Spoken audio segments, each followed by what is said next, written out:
Hermanos, con la ayuda del Señor, aunque muchos hermanos nuestros están de vacaciones, pero también está el Señor con ellos, y también confiamos que ellos con el Señor en cualquier lugar, porque somos cristianos en todas partes, ¿no? Amén. Hoy vamos a ver el capítulo 8 de esa parte de la serie, y la parte tiene el título de Avance tipológico del altar de bronce. El altar de bronce aparece desde el principio de la Biblia hasta el final, y es un símbolo de la cruz del Señor Jesús, donde fue sacrificado el Cordero de Dios. Y la palabra nos habla de las inescrutables riquezas de su gracia, y por eso la tipología que nos habla de la obra de Dios en la cruz de su Hijo va avanzando en la medida que avanza la historia de la salvación, el entendimiento y fe acerca de esa obra divina, preciosa de redención, va abriendo el corazón de Dios hacia nosotros.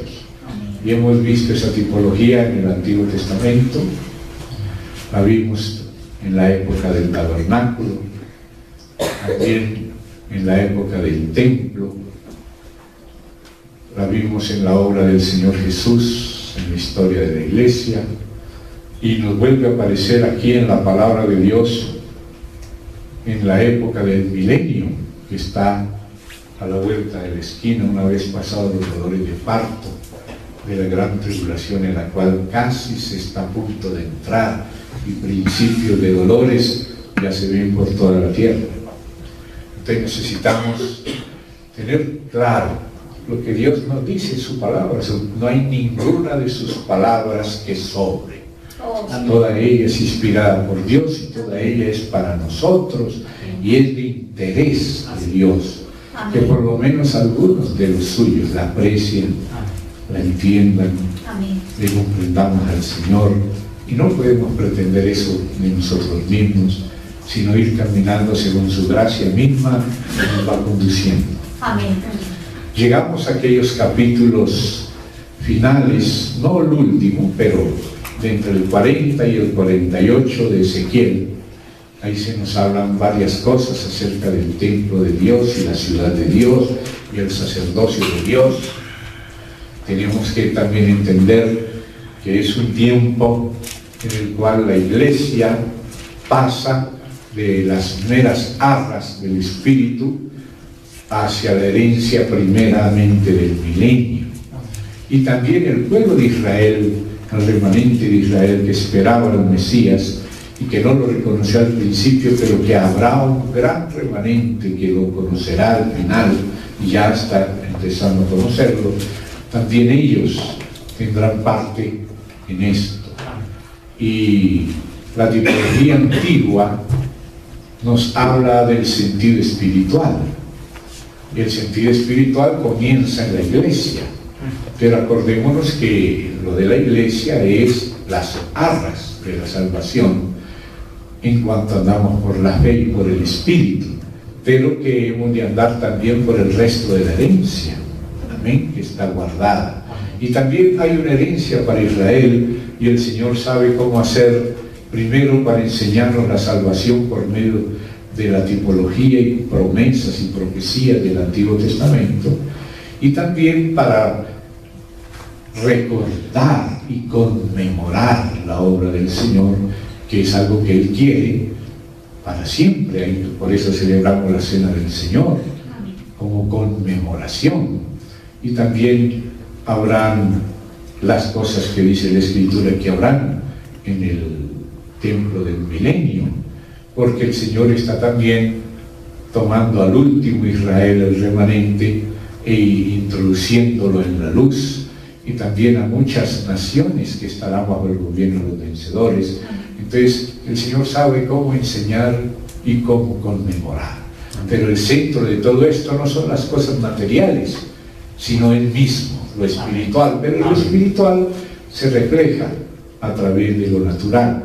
Entonces por eso tenemos a través de lo natural una lectura de lo espiritual.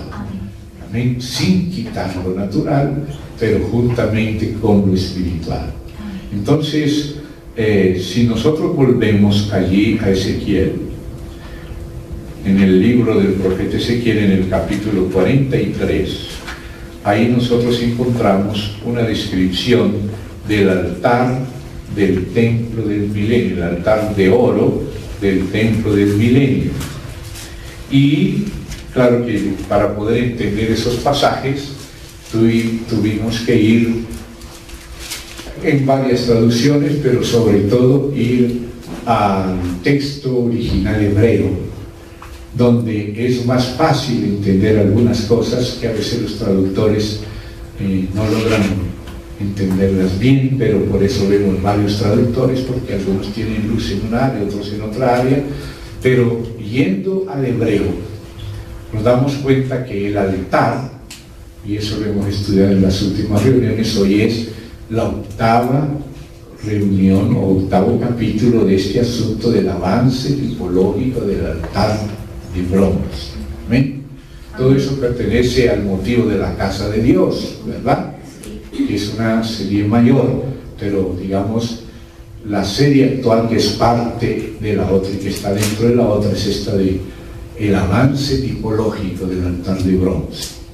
Entonces, en las últimas 4 reuniones estuvimos viendo 2 capítulos del Heik, o la parte más baja del altar como es descrita, y luego otros 2 capítulos del Sabib o Sober, que es la parte intermedia, y todo nos habla de la obra inescrutable de Cristo.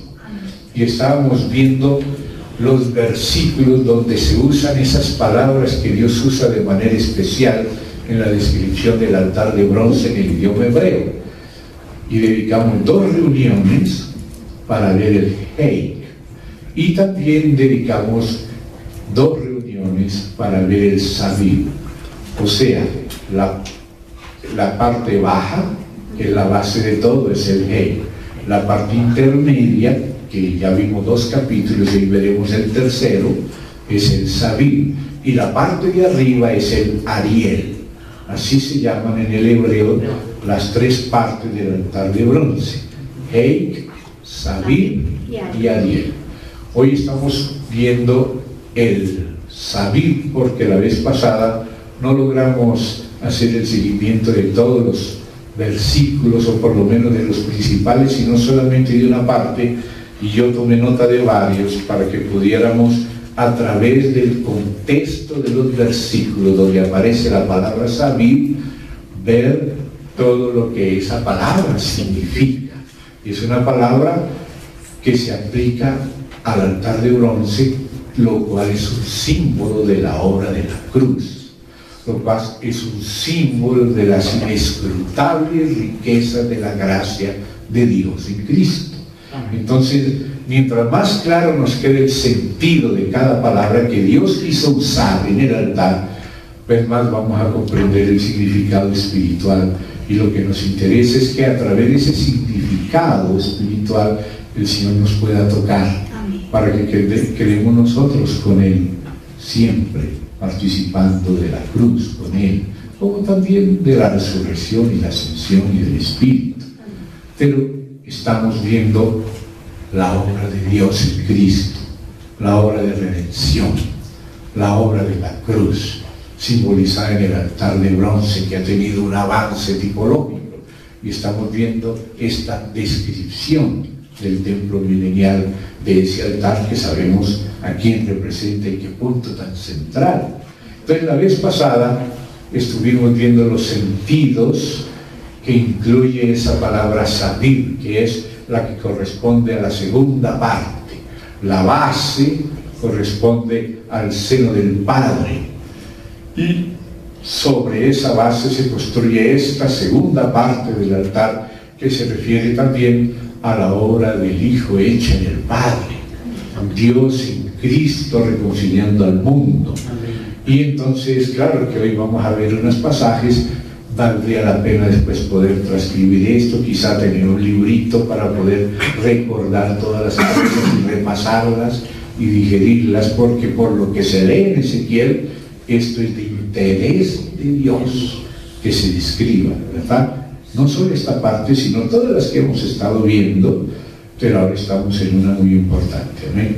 Entonces yo tengo aquí la lista de algunos versículos y voy a empezar entonces ahora por los libros que hoy en día llaman históricos, pero que realmente el Señor Jesús y el Nuevo Testamento y también la tradición bíblica llaman los libros proféticos primeros, los Nevi'im primeros, Nevi'im Rasonim, los primeros profetas. Son llamados históricos porque cuentan historias, pero fueron historias escritas por los profetas desde el punto de vista del Espíritu, porque a veces no entendemos la historia y no vemos la mano de Dios ni su significado en la historia, y por lo tanto le llamamos más históricos que proféticos. Pero esto es lo que Jesús llamó libros proféticos, los Nevi'im, que comienzan desde Josué, Jueces, Ruth, Samuel y Reyes. Esos libros fueron escritos por profetas, y después de Isaías hasta Malaquías son los profetas posteriores, y los otros fueron los profetas primeros, porque Josué, Jueces, Ruth y primera parte de Samuel fue escrito por Samuel, continuó por Natán y por Gad, y después Jeremías reunió una serie de testimonios de otros profetas que él cita, y que después también cita Nehemías con Esdras en el libro de Crónicas. Entonces por eso son llamados esos libros profetas. Crónicas está entre los agiógrafos, pero narra la historia de los reyes desde otro ángulo complementario, los dos del Espíritu. Uno, en Reyes en tiempos de la apostasía y en tiempos del cautiverio, y el otro, Crónicas, en el tiempo de la restauración. Amén. Entonces vamos a abrir en el libro de los Reyes y vamos a ver el sentido de la palabra en Primera de Reyes, capítulo 21, versículo 4. 21:4. Dice: y vino Acab a su casa triste y enojado por la palabra que Nabot de Jezreel le había respondido, diciendo: no te daré la heredad de mis padres. Y se acostó en su cama y volvió su rostro y no comió. Aquí el verbo volver es el verbo que tiene las raíces de sabib. ¿Ves? Entonces, cuando tú vas al hebreo encuentras esas raíces ahí, y esas raíces vienen a enriquecer el significado de la palabra. Note que a veces es en el sentido positivo, de volver el corazón a Dios. En este caso fue volverse y darle la espalda a Dios, y vino Jezabel después a sugerirle las cosas que le sugirió, y por lo cual le vino el juicio. Entonces notémonos que aquí el asunto de la cruz, que fue vivida por el Señor Jesús para salvar a todos, se volverá contra aquellos que le den las espaldas al Señor. Si uno recibe lo que el Señor hizo por nosotros en la cruz, es un volverse, un arrepentimiento para bien. Amén. Pero para quien le dé las espaldas, como en este caso, es para mal. O sea, la cruz es un punto clave. Allí, si se recibe la bendición de Dios. Si se rechaza, le viene la maldición de Dios. Entonces estamos viendo que el volverse puede ser para el lado que es o para el lado que no es. Como dijo Jesús: el que conmigo no recoge, desparrama. Y como le dijo a los judíos que no creyeron en él: si no creéis que yo soy y en vuestros pecados moriréis. Entonces diré que ese sentido de saber tiene las dos caras de la moneda. Ahora pasemos ya al segundo libro de Reyes, al capítulo 20, versículo 2. Segundo libro de Reyes, capítulo 20, versículo 2. Aquí también había uno que estaba en cama, como lo estuvo Nabot. Solo que Nabot se volvió para el lado equivocado. Y en cambio Ezequías se volvió para el lado correcto. Vamos a ver los dos lados. Entonces dice, leo el 1 para tener el contexto del 2. En aquellos días Ezequías cayó enfermo de muerte. Y vino a él el profeta Isaías, hijo de Amós, y le dijo, Yahvé dice así, ordena tu casa, porque morirás y no vivirás. Entonces él volvió su rostro a la pared y no se enojó, oró. No te dice volver el rostro, así como lo hizo el otro, pero el otro lo hizo hacia el lado negativo. En cambio aquí también Ezequías se volvió. Esa palabra volverse es convertirse, es arrepentirse, dar la vuelta del camino que estamos teniendo y volvernos hacia el Señor. Pero a veces uno no se da cuenta si todo le está yendo bien. Solo cuando Dios permite que lleguemos al borde de la vida, ahí es que nos damos cuenta que hemos perdido la vida en inutilidades. Pero si nos concede el Señor un tiempito más, aunque sea al borde de la muerte, hay que aprovecharlo. Amén. Como dice la Escritura por Salomón, inspirado de Dios, mejor es perro vivo que león muerto. Mientras estamos vivos, podemos volver el rostro a Dios, aunque sea hacia la pared, pero para darle las espaldas no al mundo, no a Dios, sino al mundo.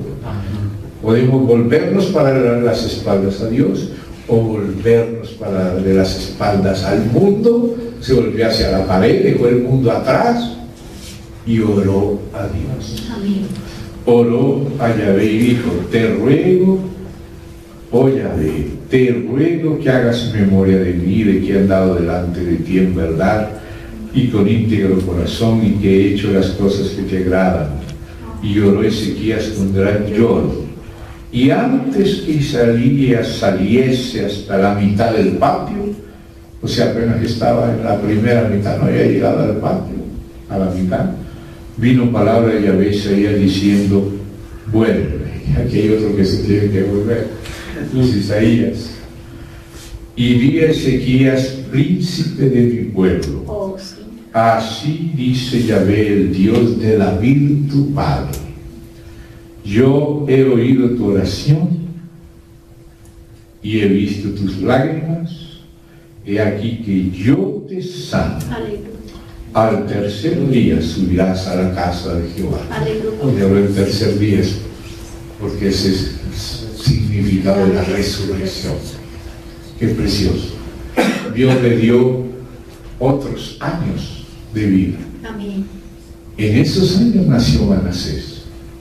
Si Ezequías hubiera muerto, no hubiera nacido Manasés. Y Manasés hizo cosas terribles, pero al final se arrepintió. Y cuando tú lees la genealogía del Señor Jesucristo, aparece Manasés en la genealogía del Señor Jesús. Vea eso. Dios sabía todo esto de antemano, pero qué importante es volverse a tiempo cuando es la oportunidad, porque uno no sabe si tendrá otra. Amén. Ahora volvamos entonces. Amén. Otro tipo de volverse ya en Crónicas. Vamos al segundo de Crónicas 29, versículo 6. Aquí aparece la parte negativa, pero la voy a leer desde el 3, 29:3 hasta el 6, pero la leo desde el 3. En el primer año de su reinado, seguimos con Ezequías, en el mes primero, que es el de Aviv Nisan.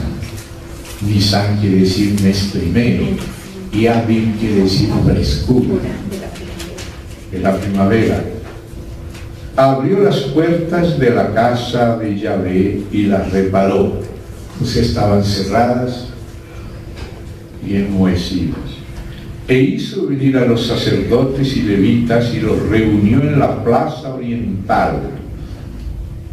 Y les dijo: oídme, levitas, santificaos ahora y santificad la casa de Yahvé, Dios de vuestros padres, y sacad del santuario la inmundicia. O sea, un rey que hizo reformas positivas. Porque nuestros padres se han rebelado y han hecho lo malo ante los ojos de Yahvé nuestro Dios, porque le dejaron y apartaron sus rostros del tabernáculo de Yahvé, y ahí viene la palabra con la raíz de saber, le volvieron las espaldas. Entonces aquí en el caso de Ezequías, que se volvió hacia Dios, está diciendo que sus padres se habían vuelto en contra de Dios, le habían dado las espaldas a Dios. O sea que nosotros tenemos que saber si caminamos en dirección a Dios, de cara a Dios, como dice el Señor, miradme a mí y sed salvos, porque el temor de Dios, la reverencia de Dios es el principio de la sabiduría, o si le damos las espaldas a Dios y caminamos hacia la destrucción. Entonces usted ve aquí el juego de las dos cosas, tanto en el tiempo de los reyes, ahora contando la misma historia desde el tiempo de, ya no Jeremías, sino Nehemías, que escribió Crónicas. Entonces aquí dice, le volvieron las espaldas y aún cerraron las puertas del pórtico y apagaron las lámparas, no quemaron incienso, ni sacrificaron holocausto en el santuario al Dios de Israel. Por tanto, la ira de Yahvé ha venido sobre Judá y Jerusalén y los ha entregado a turbación, a execración y a escarnio, como veis vosotros con vuestros ojos, etc. Si ustedes comparan el final de Crónicas, se dan cuenta que es el mismo principio de Esdras. O sea que Crónicas deja, como decir, el entronque listo para que continúe Esdras, y Esdras comienza desde el final de Segunda de Crónicas. Entonces vamos al libro de Esdras, que también fue escrito por Nehemías, ¿verdad? Es lo que se llama las palabras de Nehemías, y memoria. Las palabras es el de las memorias, es el propio de Nehemías, que se llama también Segunda de Esdras. Entonces vamos a ir Esdras capítulo 6, Esdras capítulo 6, versículo 22. El último versículo, y dice: y celebraron con regocijo la fiesta solemne de los panes sin levadura 7 días. Y acuérdese que así como hay una celebración veterotestamentaria o del Antiguo Testamento, hay una neotestamentaria del Nuevo Testamento. En 1 Corintios capítulo 5, Pablo habla de una celebración de la iglesia, de la fiesta, no al estilo judaico, sino al estilo espiritual. Miremoslo allí para que veamos el sentido espiritual. 1 Corintios capítulo 5. Acuérdense que la fiesta de los panes sin levadura se celebraba junto con la Pascua. O sea, se celebraba la Pascua y se comenzaban a comer los panes sin levadura en la Pascua, junto con el Cordero. Y seguían por esos 7 días, y había también la fiesta de las primicias, que representa la resurrección. Entonces, 1 Corintios capítulo 5, versos 7 y 8, dice: limpiaos pues de la vieja levadura. Y ahí ya está haciendo una asociación espiritual a los asnos, que son panes sin levadura. Pero aquí lo está diciendo en un sentido espiritual, ya no está hablando solo del pan, sino de lo que el pan representa. Pues este pan sin levadura que el Señor tomó en la Santa Cena y lo partió y dijo: este es mi cuerpo. Y esa era la celebración de la fiesta de los panes sin levadura, que del nivel del Antiguo Testamento pasó a través de Cristo al Nuevo Testamento como símbolo de Cristo, porque como enseña Colosenses 2:16, todas estas fiestas son sombra de Cristo. La segunda de ellas es la de los panes sin levadura o ácimos.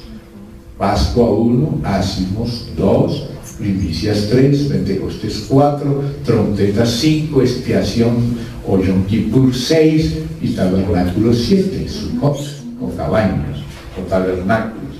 Entonces dice, limpiaos pues de la vieja de levadura para que seáis nueva masa, o sea que aquellos panes nos representan a nosotros. Y la nueva masa es lo que somos en Cristo, y la masa con levadura es lo que somos en Adán. Sin levadura como sois, porque nuestra Pascua, que es Cristo, ya fue sacrificada por nosotros. Note cómo Pablo levanta la celebración de lo natural, típico judaico, que aún se da en Israel, y entre los judaizantes y los judíos, la elevada al nivel espiritual neotestamentario, que es el que estamos leyendo. Y en el 8 dice, así que celebremos la fiesta. O sea que si hay una celebración neotestamentaria de la fiesta, pero no al estilo judaico, sino al estilo espiritual, y es todos los días, porque mientras estemos en Cristo, Él es nuestra Pascua, Él es nuestro pan sin levadura, Él es las primicias, su Espíritu es nuestra vida, Él es el abogado, Él es el intercesor, Él es el que anunciamos, en fin, Él es nuestro futuro. Así que celebremos la fiesta. Hay una celebración neotestamentaria de la fiesta, tanto de la Pascua como la de los panes sin levadura y de las primicias. No con la vieja levadura, y ya no se refiere a la levadura que se usa en el pan físico, sino ni con la levadura de malicia y de maldad. O sea que aquí la levadura representa la malicia y la maldad, sino con panes sin levadura de sinceridad y de verdad. O sea, la sinceridad y la verdad. Vivir en Cristo en sinceridad y en verdad, sin malicia y sin maldad.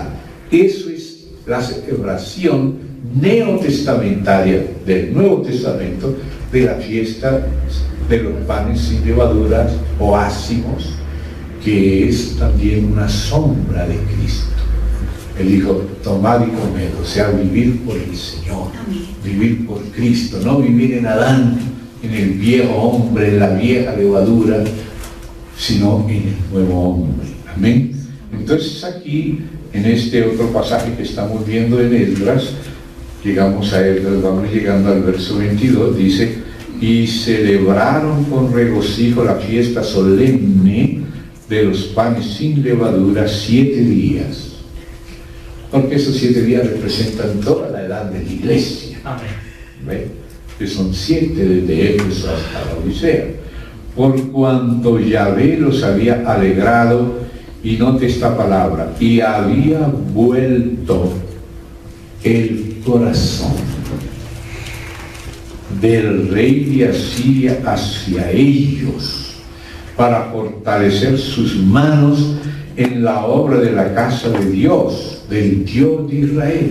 Note, Dios operó en el corazón del rey de Asiria, volvió su corazón para que el pueblo de Dios tuviese la oportunidad de reedificar la casa de Dios. Entonces ahí vemos cómo Dios gobierna sobre los reyes de la tierra.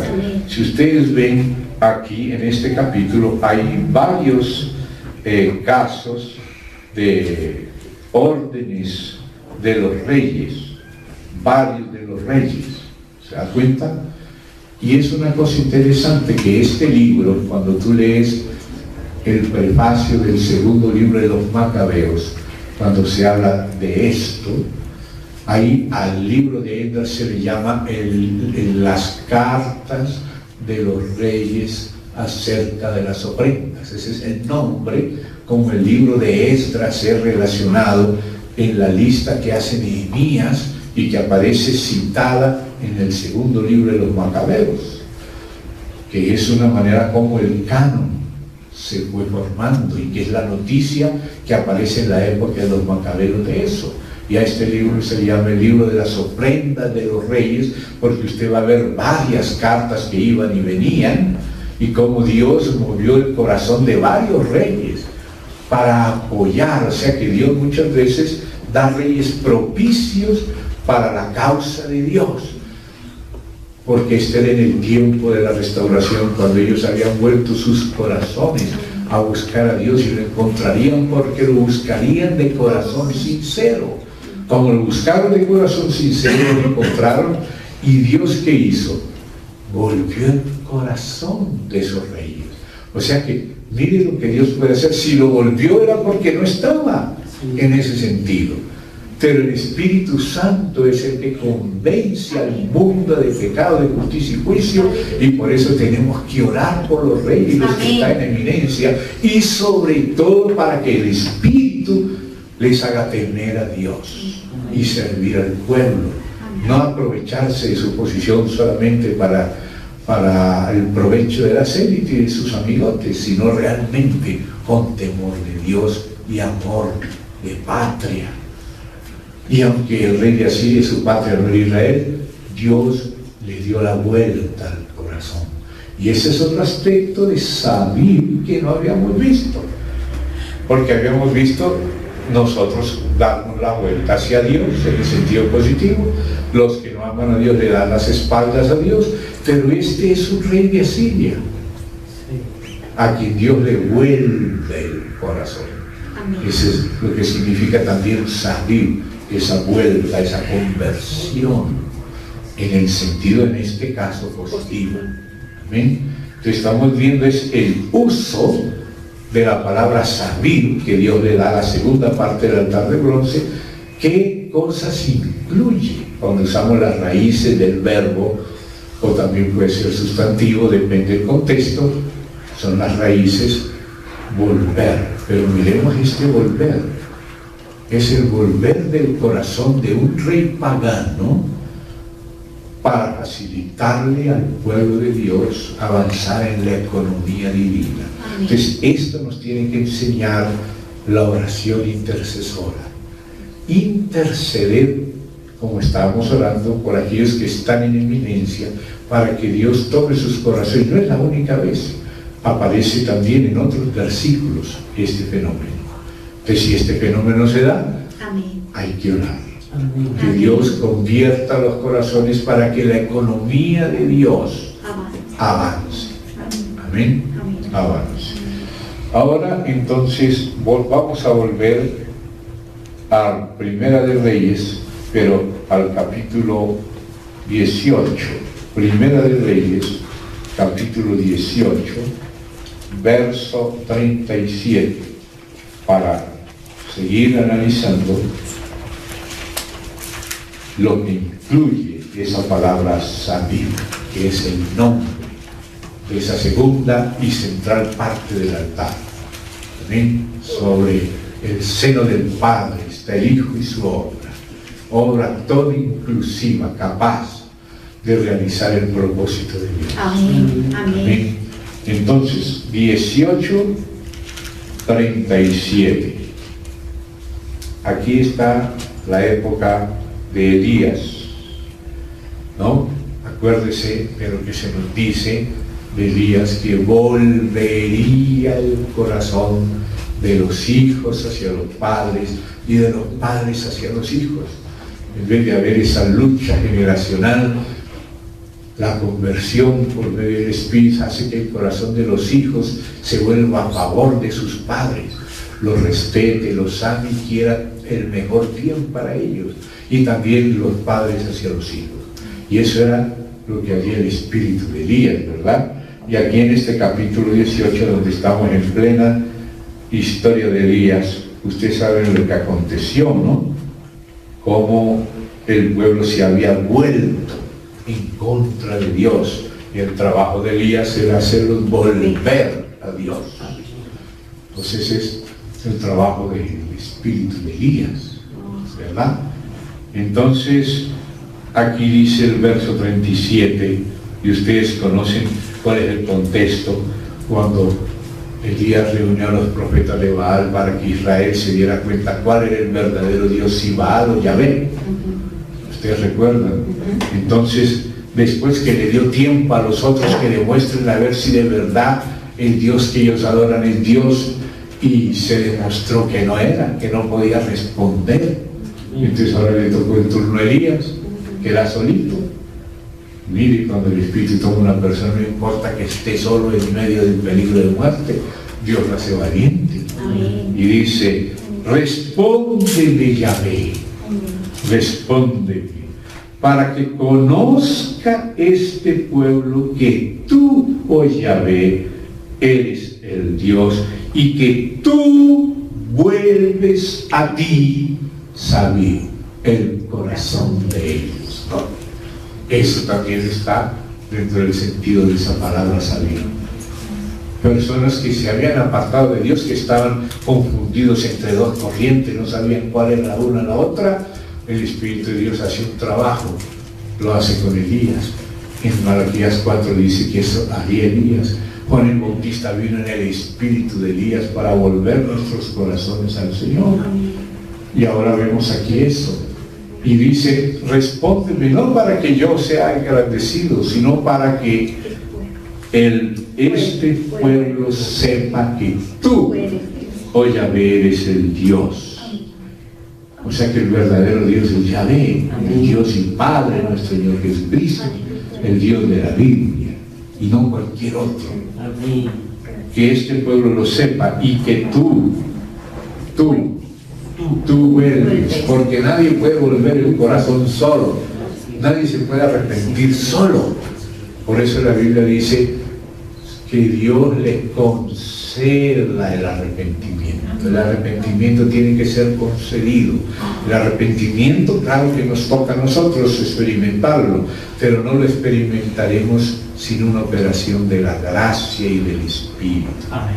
Nadie se puede convertir solo. Ninguno puede venir a mí si mi Padre que me envió no le trajere. Ahora, si algunos no vienen, no es porque Dios no quiera traerles, sino porque ellos no quieren quedarse ahí, no quieren. Y como dice un verso que usa el Señor Jesús, rehúsan. ¿Ve? Volverse al Señor. Ustedes recuerdan que el Señor usa esa palabra: aquellos que rehúsan al Señor y rehúsan volverse. Ese verbo rehusar quiere decir que el Señor no está forzando a nadie. La gracia está operando y el Espíritu está tocando, pero el corazón se endurece con soberbia para no volverse al Señor, sino rehusar volverse al Señor. Pero el que se vuelve porque Dios le dio gracia. Y el que no se vuelve no es porque Dios no le dio gracia, sino porque rechazó la gracia, rehusó la gracia. O sea, hizo afrenta al Espíritu de gracia. Nunca vaya a malentender que si alguien no se vuelve al Señor no es porque Dios no le dio gracia, sino porque hizo afrenta al Espíritu de gracia. Eso es lo que dice la palabra. Rehusó aceptar la gracia. Pero el que se vuelve, no es que se volvió con el solo poder de su alma. No, el querer el bien está en mí, dice. El querer es una función de la voluntad del alma, pero no el hacerlo. O sea, toda la fuerza del alma no es suficiente para vencer la ley del pecado y de la muerte en nosotros. Se necesita la gracia de Dios. Si alguien se vuelve es porque la gracia le ayudó. Y si alguien no se vuelve no es porque le faltó la gracia, sino porque la rehusó, la afrentó el Espíritu de gracia. Dice: que conozca este pueblo que tú, oh Yahvé, primero, eres el Dios, y segundo, que tú vuelves a ti el corazón de ellos. Qué precioso cuando el Señor vuelve nuestro corazón. Amén. Dios quiere que no nos rehusemos, sino que nos volvamos. Que su gracia, como dice Pablo, no fue en vano conmigo. Con otros ha sido en vano. Algunos hasta creyeron en vano, dice. O sea, porque no hubo una verdadera conversión. Entonces este es el volverse a ti, eso es en el sentido de conversión. Entonces cayó fuego de Yahvé y consumió el holocausto, la leña, las piedras y el polvo, y aún lamió el agua que estaba en la sangre. O sea, esa es la obra del Señor, recibiendo la obra de la cruz.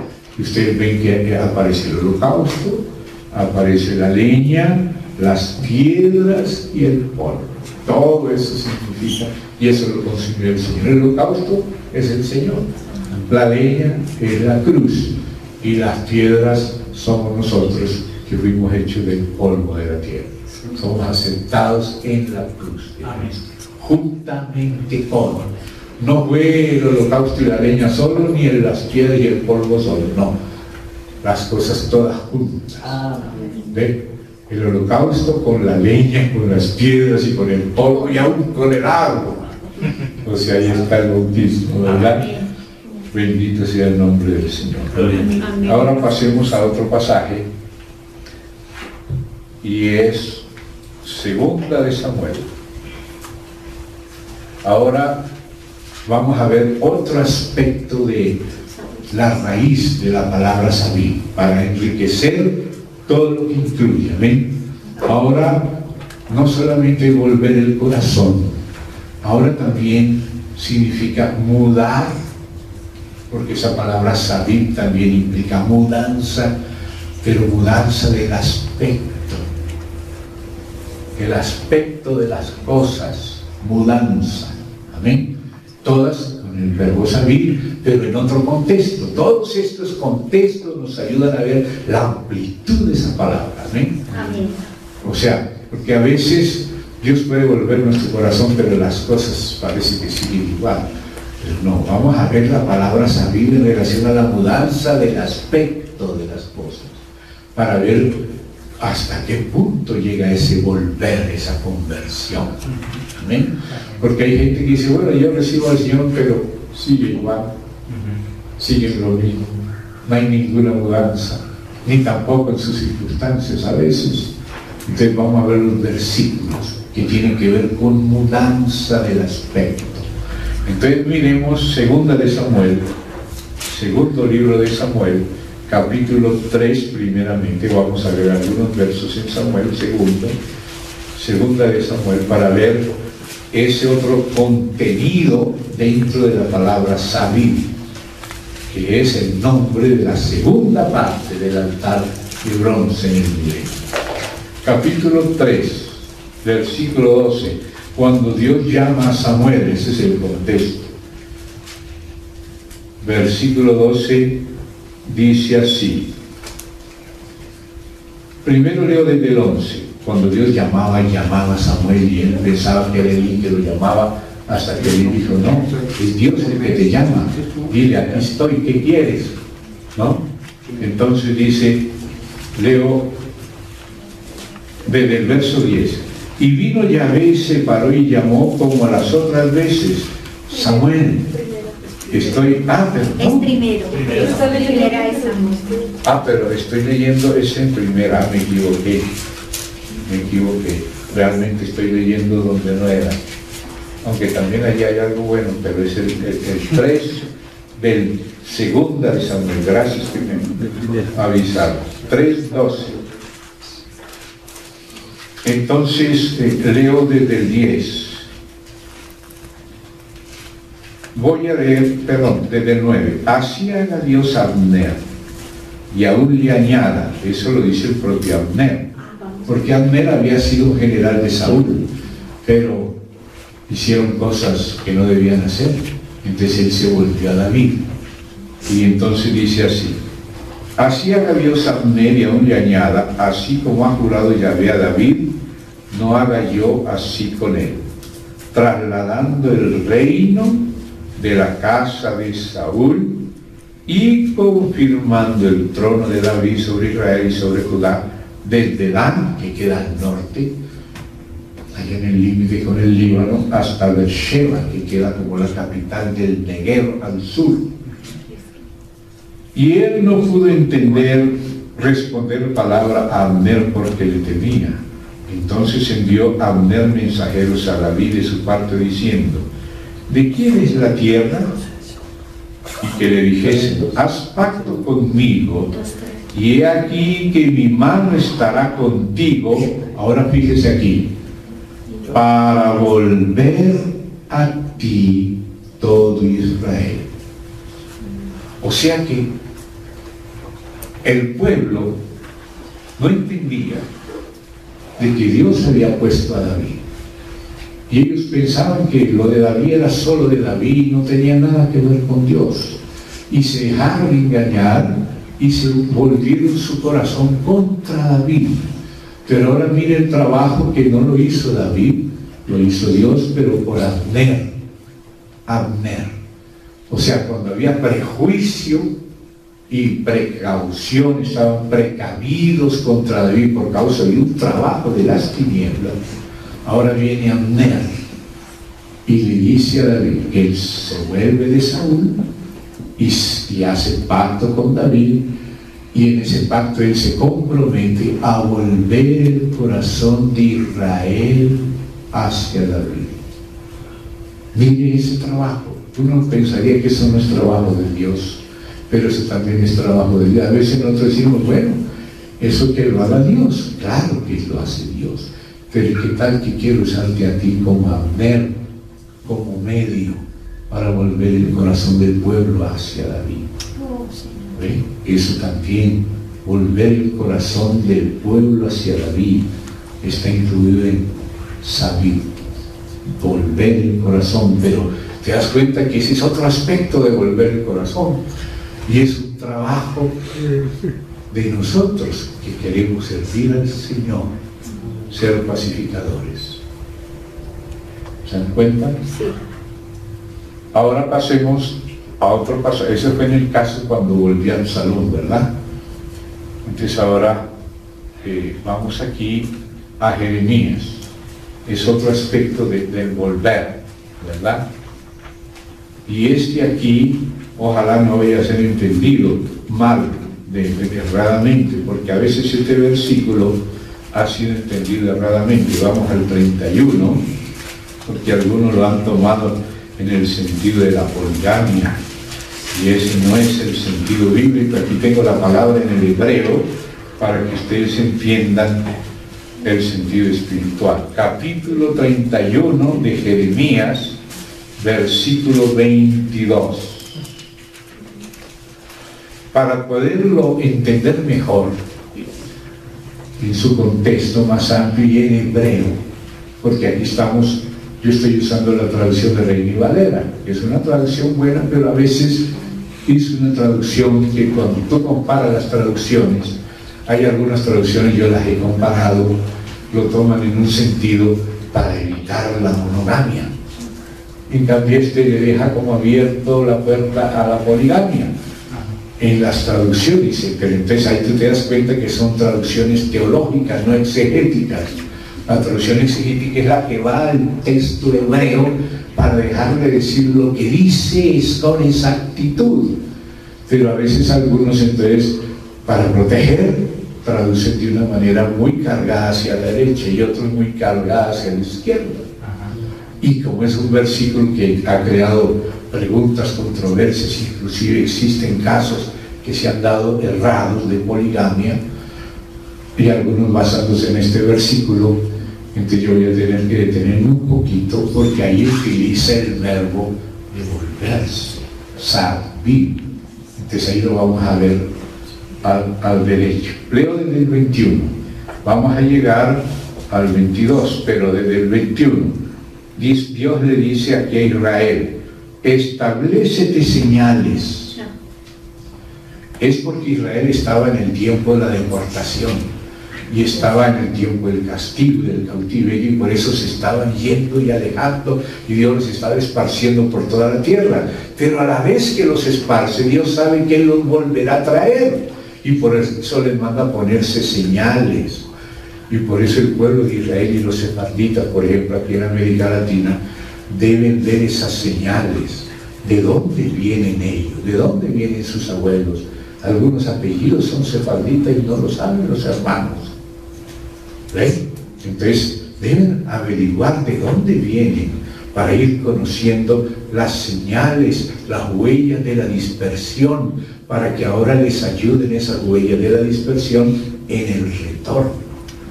Yo estoy aquí porque mis abuelos vinieron acá, pero mis abuelos vinieron de España cuando la persecución allá contra los judíos, y ellos habían llegado a España, era de la otra persecución allá, y muchos vinieron siendo israelitas, salieron a la dispersión. Entonces en esa salida Dios les dice: establécete señales, ponte majanos altos. Los majanos eran como aquellas señales de que aquí hubo algo, ¿no? Cuando ponían piedras o símbolos. Nota atentamente la calzada, vuélvete, note aquí la aliyá o el retorno de Israel, lo que dice Romanos 11, lo que decía ya el cántico de Moisés y los salmos y Oseas e Isaías, y ahora Jeremías, y aparece en Romanos 11 el retorno, la aliyá de Israel, volver a su tierra, teniendo en cuenta las señales que fueron dejadas en la dispersión. Y dice: vuélvete por el camino por donde fuiste, Virgen de Israel, vuélvete a estas tus ciudades. El volverse. ¿Volverse a dónde? A Israel, a sus ciudades. Y ahora miren el sentido espiritual para poder entenderla del siguiente verso, o al final de este verso. ¿Hasta cuándo andarás errante, oh hija contumaz? O sea, ¿qué quiere decir contumacia? Que sigue continuando en su rebelión y por eso está errante.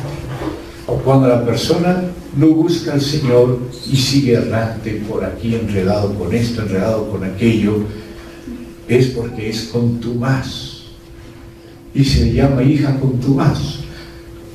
Y esta hija contumaz, que es el pueblo de Dios, Dios le trata como él siendo el marido y ella siendo su mujer, así como también la iglesia es la esposa de Cristo, el marido. En el Antiguo Testamento el marido es Yahvé y la esposa es Israel. Y en el Nuevo Testamento la esposa es la iglesia y el marido es Cristo. Y la figura de esa relación de Dios con su pueblo y de Cristo con su iglesia es el marido y la esposa.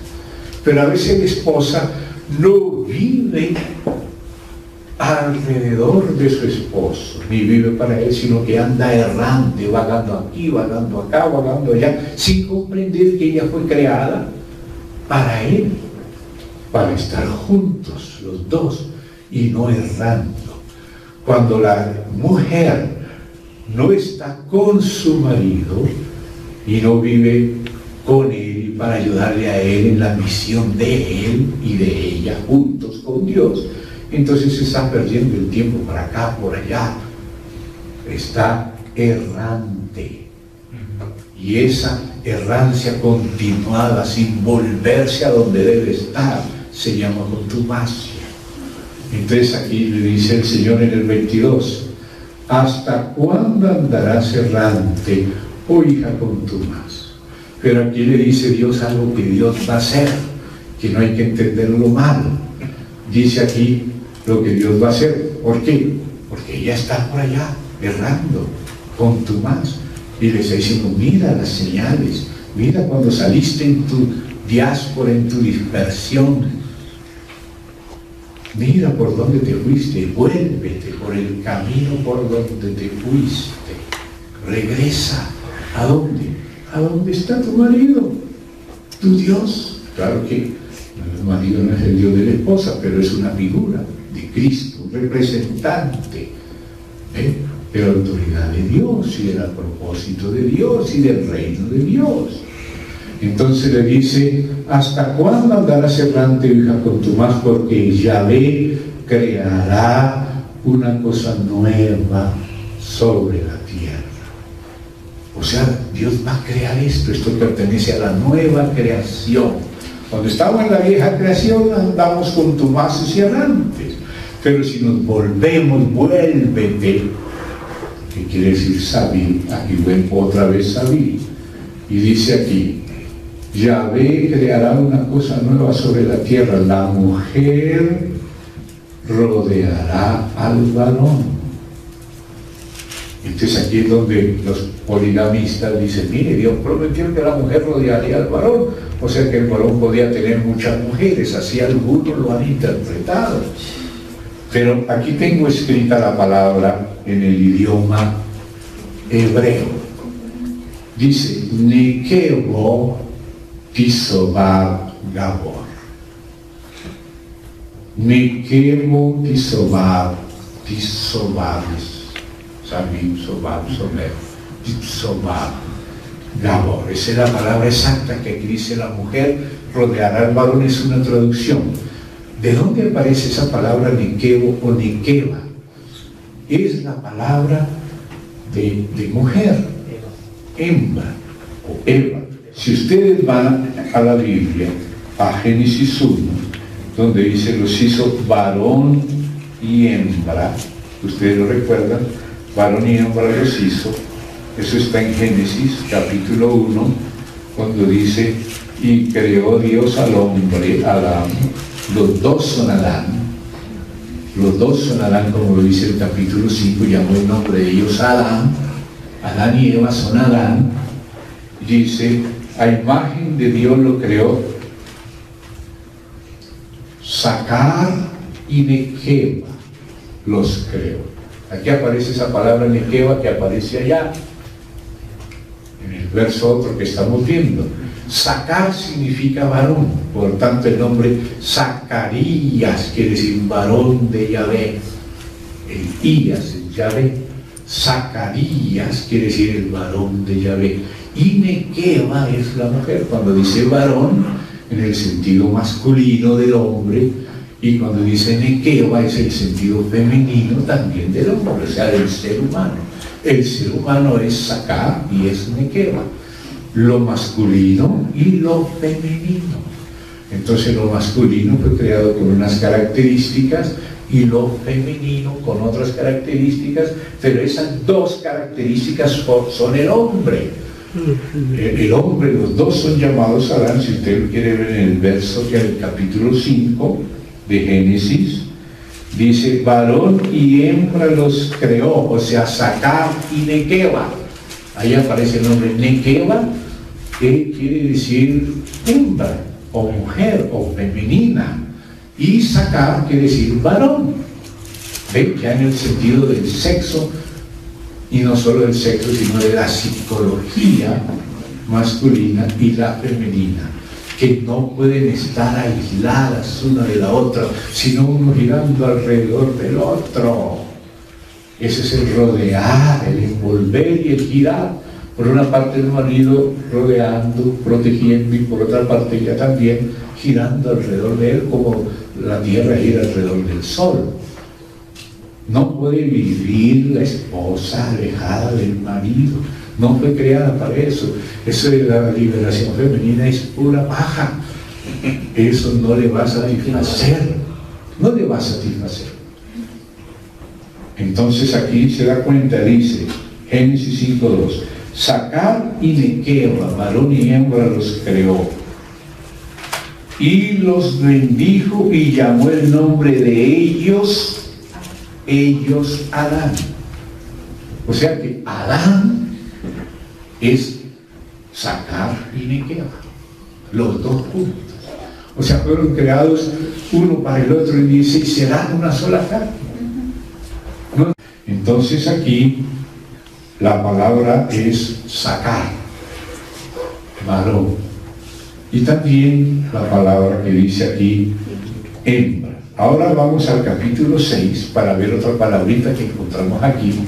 En el capítulo 6 dice acá, verso 4, había Nefilim en la tierra en aquellos días, y también después que se llegaron los hijos de Dios a las hijas de los Adán, y les engendraron hijos.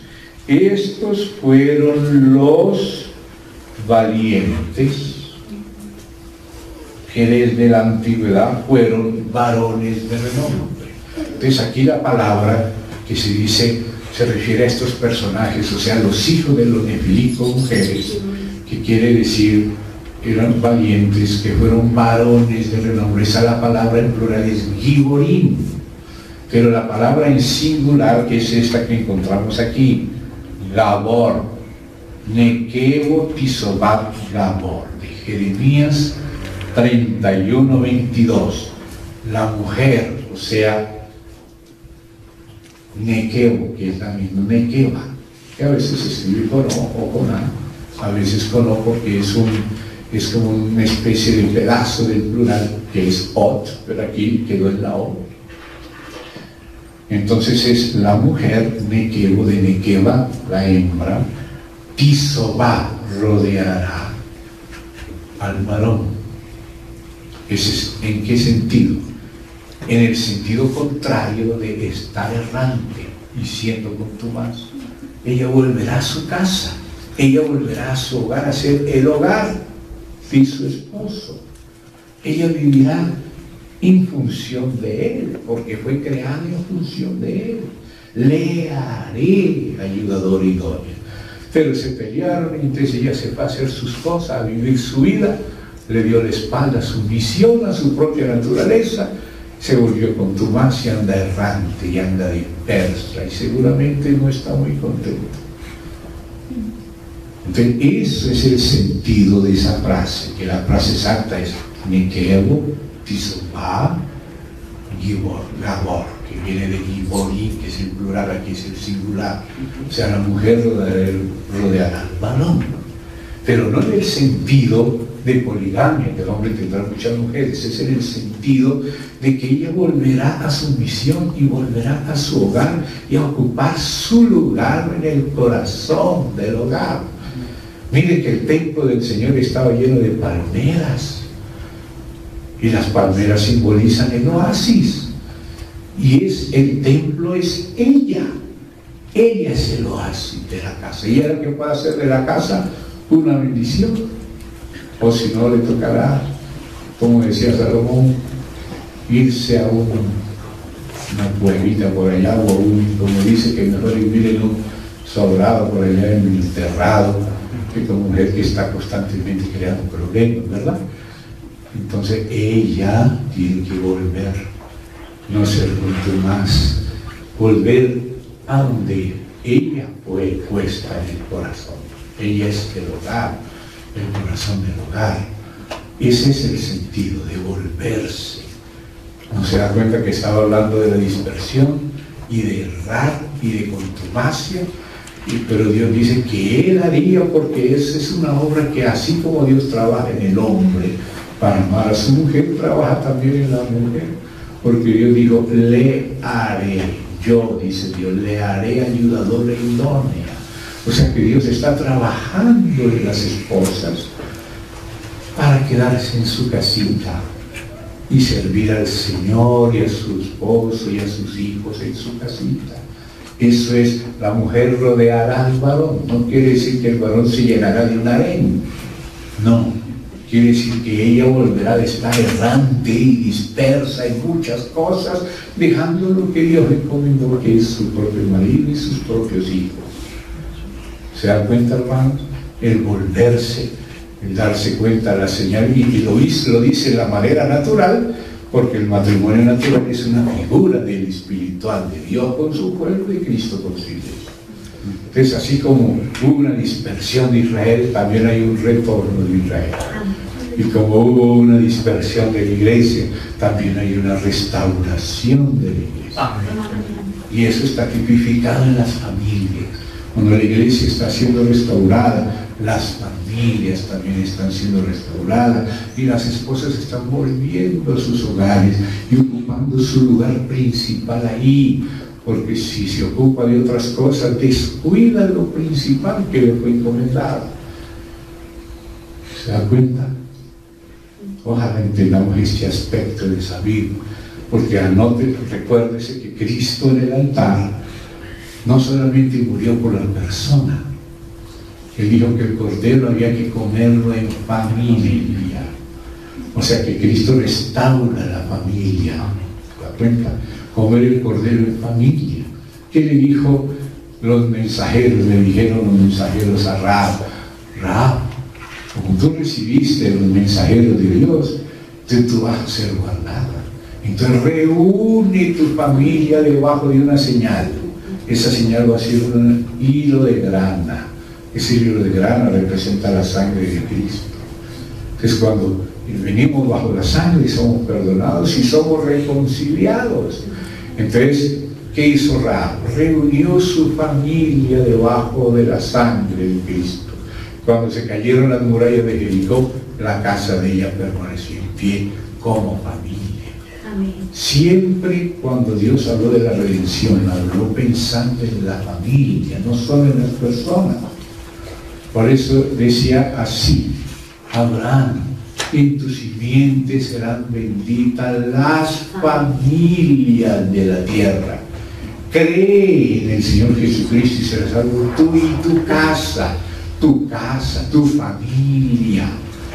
El cordero había que comerlo en familia. Y si le quedaba grande el cordero, pues júntese con otra familia que también tenga poquito, para que se puedan comer todo el cordero. Entonces fíjense que el objetivo del cordero era la familia, no solamente la persona. Claro que también él salva a las personas, pero él está pensando en la familia.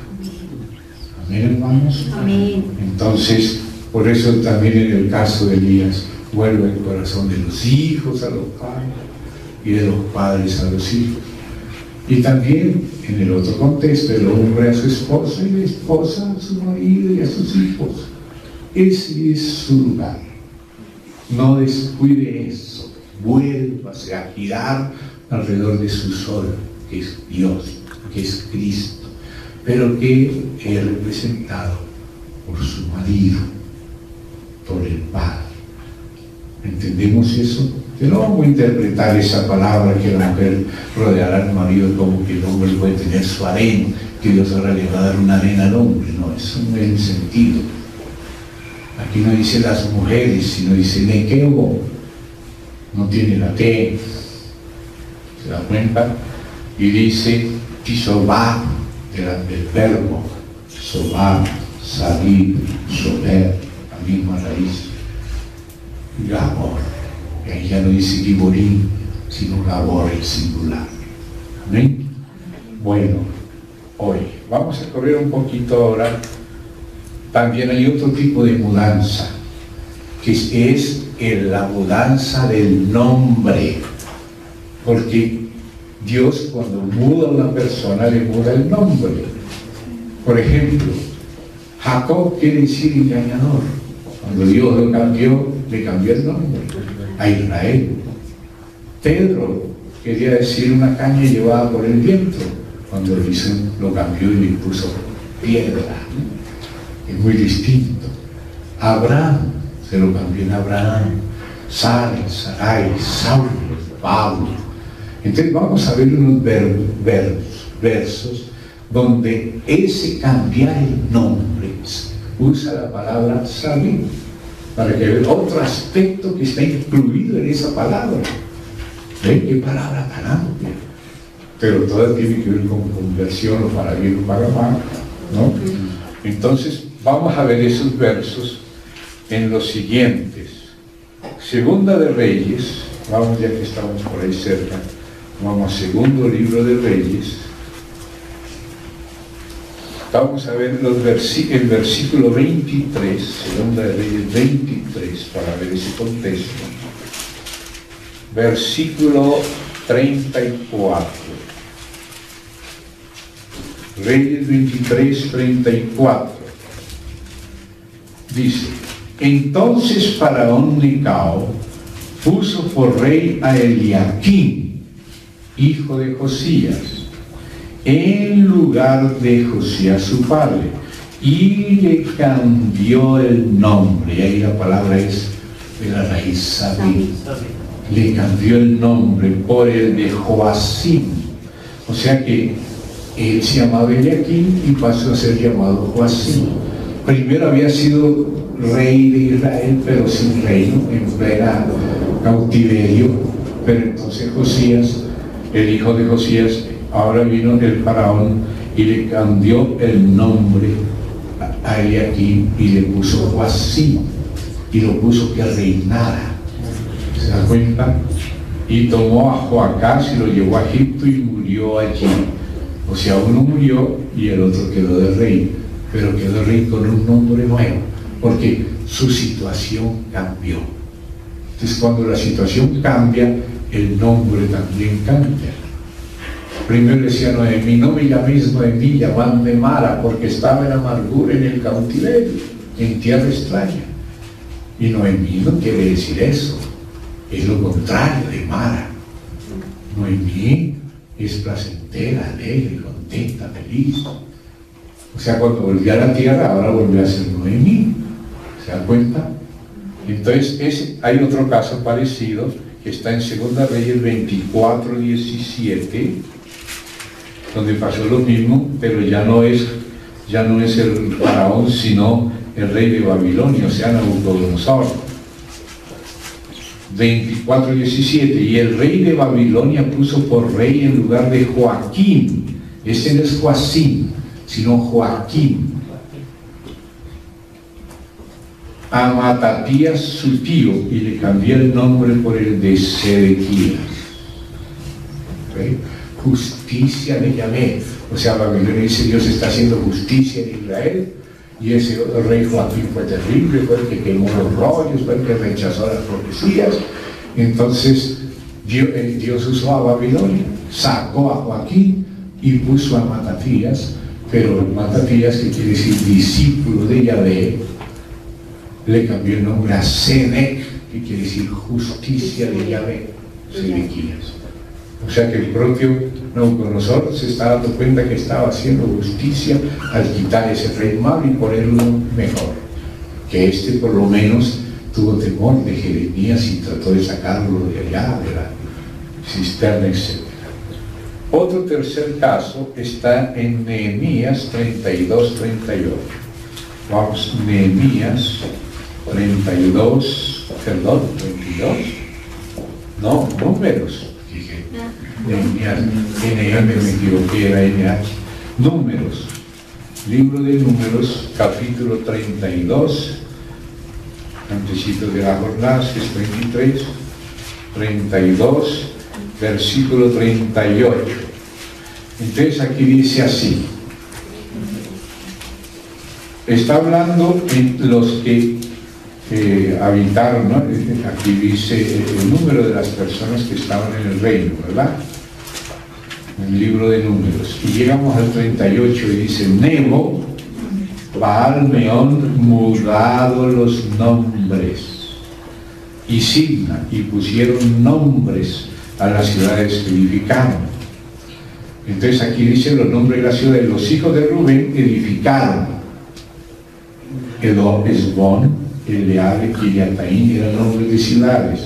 Nebo, Baal Meón, y aquí dice mudado los nombres, o sea que tenían otros nombres que a ellos no les pareció bueno seguir bajo esos nombres y le mudaron el nombre a sus ciudades. Por ejemplo, allá en Minas Gerais, una ciudad que tenía el nombre del diablo, pero ellos, como venían los guaraníes, no lo sabían, hasta que un curita se dio el nombre y dijo: no vamos a seguir con ese nombre en nuestra ciudad, nosotros somos creyentes en Dios. Y le pusieron Santo Antonio du Monte, Santo Antonio du Monte, tenía un nombre maligno. Hay una avenida tremenda, y allá por ejemplo en Goiânia tiene el mismo nombre. Hay cantidad de accidentes en esa avenida. ¿Y sabe cómo se llama esa avenida? Añanguera. ¿Y sabe qué significa en el tupí guaraní, en el guaraní ese nombre? Los que son del diablo le pertenecen al diablo. Eso es el significado de Añanguera. Por eso cuando vamos por allá por Melgar, yendo para Melgar, y pasamos por debajo de la nariz de piedra, sí. Yo le cambié el nombre, la nariz de piedra. Y por allá en las cataratas le digo: eso nada de garganta del diablo, garganta hecha por Dios. O sea que nosotros tenemos que cambiar el nombre y no maldecir las cosas poniéndole un nombre maligno. No, nosotros tenemos que tomar posesión y ponerle el nombre correcto. Y aquí también ellos le mudaron los nombres así. Por ejemplo, Kiriat Arba era la ciudad del gigante Arba, que era uno de los Nefilim, de los híbridos, y sus nombres de sus hijos están ahí. Pero lo que hizo Caleb, le cambió el nombre y le puso Hebrón. ¿Y saben qué quiere decir Hebrón? Comunión. O sea, tener comunión con Dios. Puso Hebrón. Y así el Señor también dijo, no te llamarás más esto, sino aquello. Ese mudar el nombre también está incluido.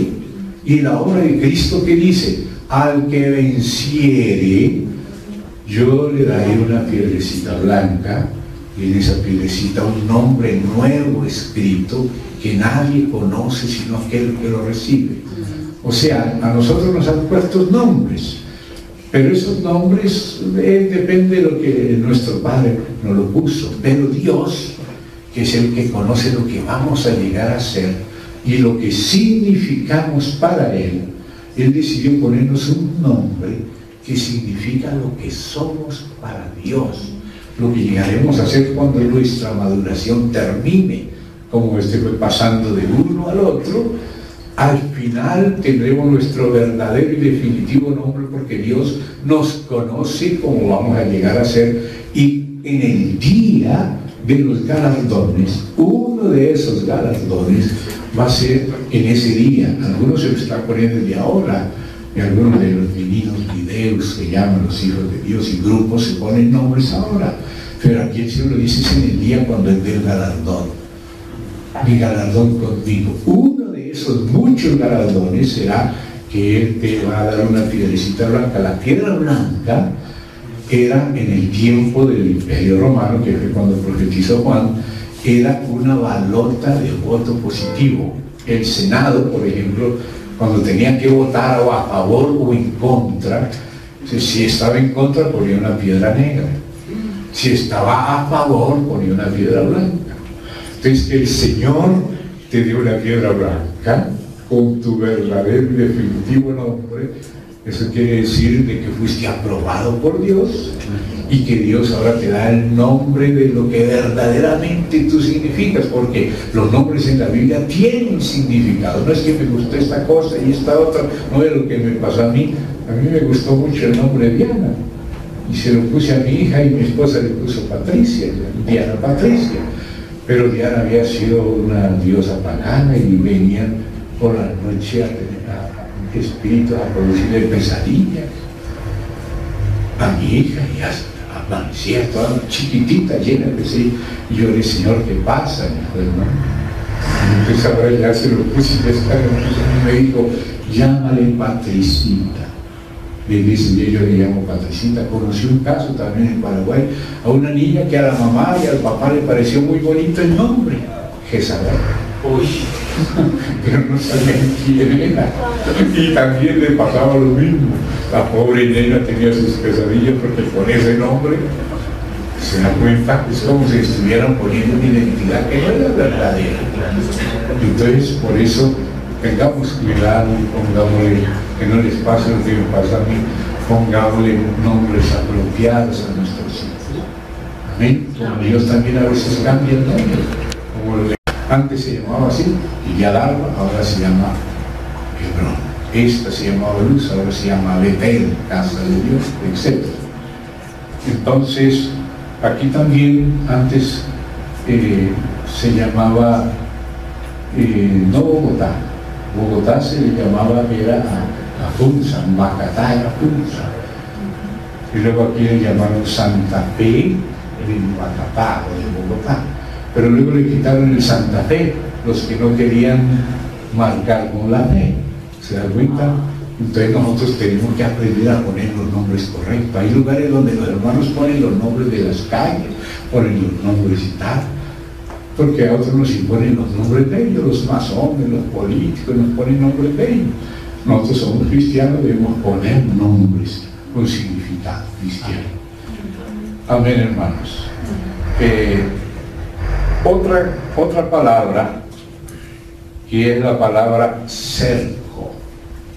cerco, como volverse, convertirse, cercar, también está incluido en el nombre de Sabid, que es la segunda parte del altar de bronce. Significa también cerco. O sea, nosotros somos cercados por el Señor. Y vamos a ver algunos ejemplos de esta palabra, Salmo 17:11. Vamos allí, hermanos, ya casi termino. No quiero tener que hacer otra reunión de esto, sino seguir avanzando. Pues, perdónenme ahora un poquito. Según el Salmo 17, versículo 11. Yo vi Samuel y abrir en Samuel, que me parece Salmo. Es Salmo, no Samuel. Salmo 17, el versículo 11. Esta es una oración de David pidiendo protección contra los opresores. Ven el contexto, ¿no? Entonces el versículo 11 dice: han cercado ahora nuestros pasos, tienen puestos sus ojos para echarnos por tierra. Son como león que desea ser presa y como leoncillo que está en su escondite. Levántate, oh Yahvé, sal a su encuentro, póstrales, libra mi alma de los malos con tu espada, de los hombres con tu mano, Yahvé, de los hombres mundanos cuya porción la tienen en esta vida y cuyo vientre está lleno de tu tesoro. Sacian a sus hijos y aún ahora y aún sobra para sus pequeñuelos. Ahora viene la fe. En cuanto a mí, veré tu rostro en justicia, estaré satisfecho cuando despierte a su semejanza. Usted note que en este caso el cerco es de los malignos contra nosotros, pero entonces Dios pone ángeles que nos cercan a nosotros para defendernos de los malignos. Veamos en otro salmo, el 109, versículo 3. 109, versículo 3. Dice así, es lo mismo parecido al anterior. Este vale la pena leer, es terrible este salmo, pero vamos a leer. Oh Dios de mi alabanza, no calles. ¿Por qué no calles? Porque otros están hablando y no están hablando bien, no están hablando la verdad y tú estás callado. Entonces dice, Señor, no calles, porque boca de impío y boca de engañador se han abierto contra mí. Han hablado de mí con lengua mentirosa, con palabras de odio me han rodeado, y ese rodeado es también del verbo sabid, de la raíz sabid, y pelearon contra mí sin causa. En pago de mi amor me han sido adversarios, mas yo oraba, me devuelven mal por bien y odio por amor. Ahora David, que estaba antes del tiempo de Cristo, unas cosas serias. Pon sobre él al impío y Satanás esté a su diestra. Cuando fuere juzgado salga culpable y su oración sea para pecado, sean sus días pocos, tome otro su oficio. Y de ahí se sacó la palabra para Judas Iscariote, que fue el que hizo esto contra Jesús. Pero es terrible la reacción contra los que actúan, como dice la primera parte. Después les viene lo que dice la segunda parte. Yo prefiero que oremos ahora en el Nuevo Testamento, como dice del Señor Jesús, que cuando padecía no amenazaba, sino que encomendaba la causa al que juzga justamente. Pero el que juzga justamente, él sí puede vengarse correctamente, porque él dice, no os venguéis vosotros mismos. Pero no dice solo eso, dice, dejadme a mí dar el pago. O sea, Dios hará justicia. Tenga Dios misericordia de todos. Hay que orar por los que nos persiguen, pero no creo que sea con estas palabras, sino con otras, la del Señor Jesús. El 118, Salmo 118. El Salmo 118 dice en los versículos 10 al 12, en el mismo sentido, de cerco en el sentido negativo, pero que es respondido por el cerco de Dios en el sentido positivo. El 118, versículo 10 al 12. Ese también es un salmo mesiánico. Todas las naciones me rodearon como Israel, ¿eh? Mas en el nombre de Yahvé yo las destruiré. Me rodearon, me asediaron, mas en el nombre de Yahvé yo las destruiré. Me rodearon como abejas, se enardecieron como fuego de espinos, mas en el nombre de Yahvé yo las destruiré. Eso también es el verbo de rodear en el sentido negativo, pero el Señor permite destruir a los que se reúnen para sitiar y para destruir, sobre todo con Israel. Amén. Entonces, el Salmo 22 también es mesiánico. Vamos a ir un momento y terminamos casi. Salmo 22, versículos 12 y 16. El versículo 12, en el mismo sentido, me han rodeado muchos toros. Fuertes toros de Basán me han cercado, como Cristo en la cruz. Y dice el 16, porque perros me han rodeado, me ha cercado cuadrilla de malignos.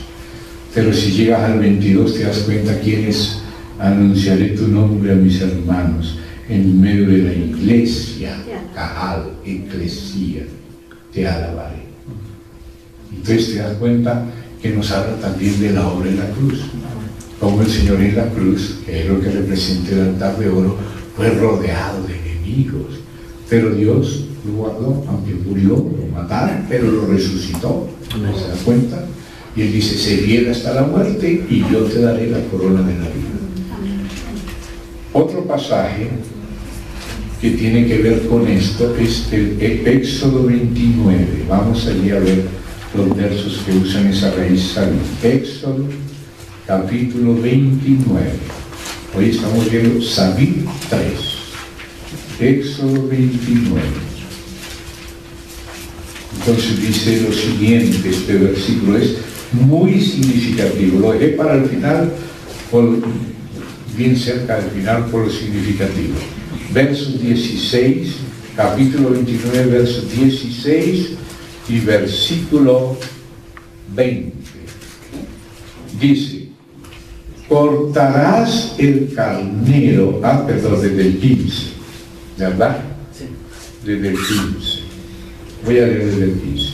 Asimismo tomarás uno de los carneros, figura de Cristo, jefe de las ovejas, y Aarón y sus hijos pondrán sus manos sobre la cabeza del carnero. Y ahora sí, y matarás el carnero, y con su sangre rociarás sobre el altar alrededor. Sale rociando con la sangre del cordero alrededor del altar. ¿Se da cuenta? Esa es la obra de Cristo. Y ahora pasamos al versículo 20.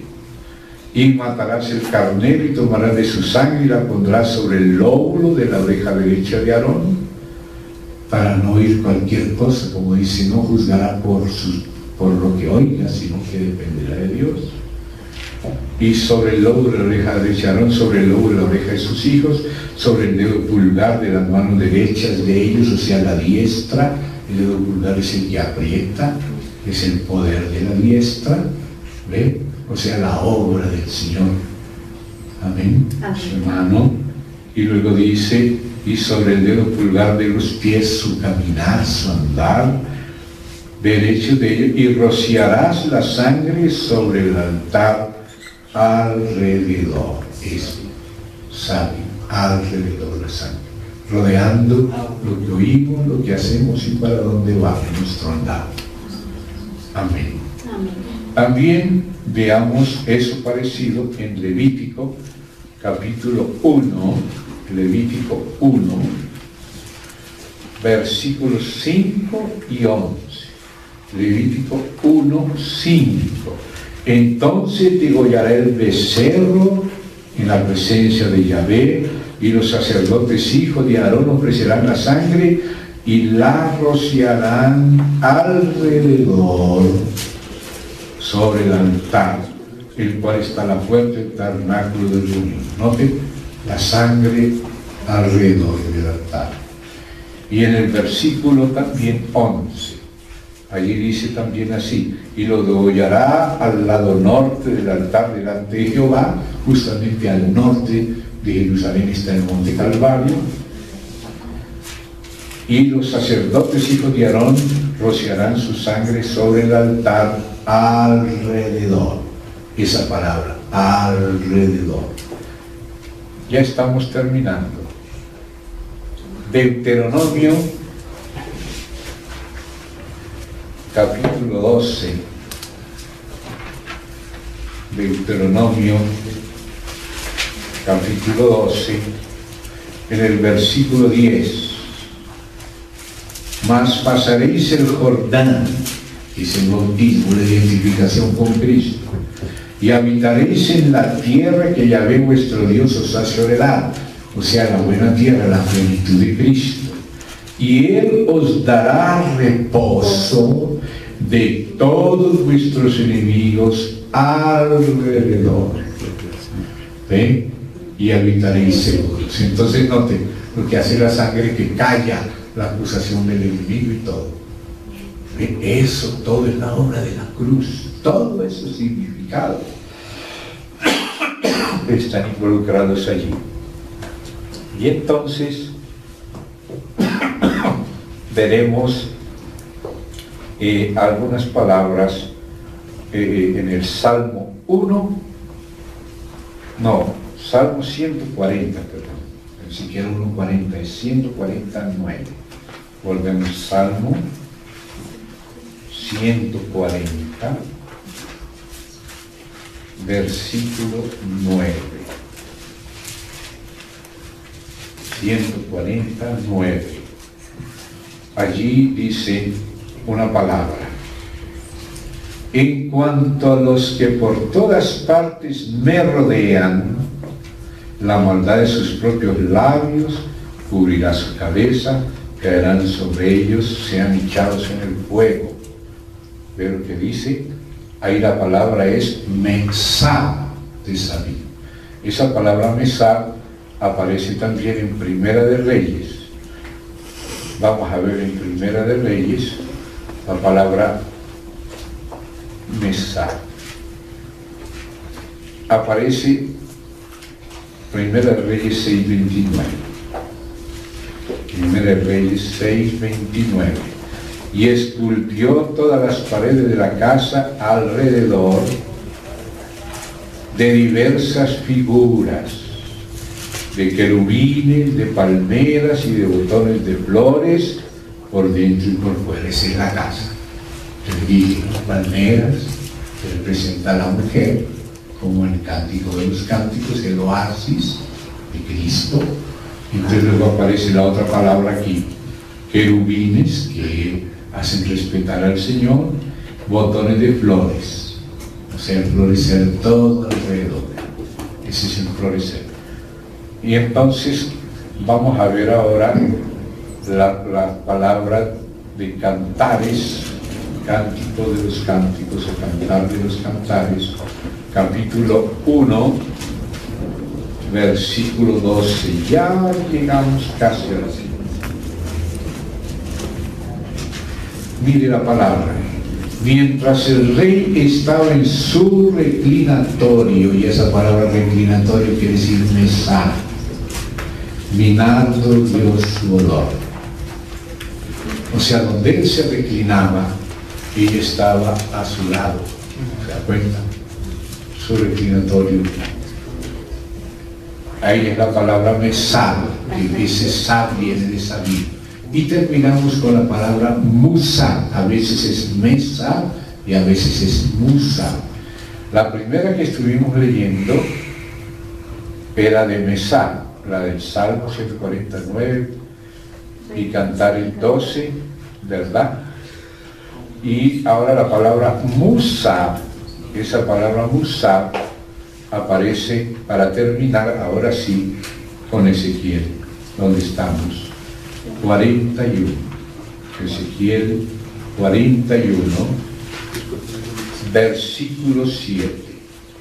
Ezequiel 41, 7, aquí aparece la palabra Musab, que también tiene esa raíz de sal, de salir. Y había mayor anchura en las cámaras de más arriba.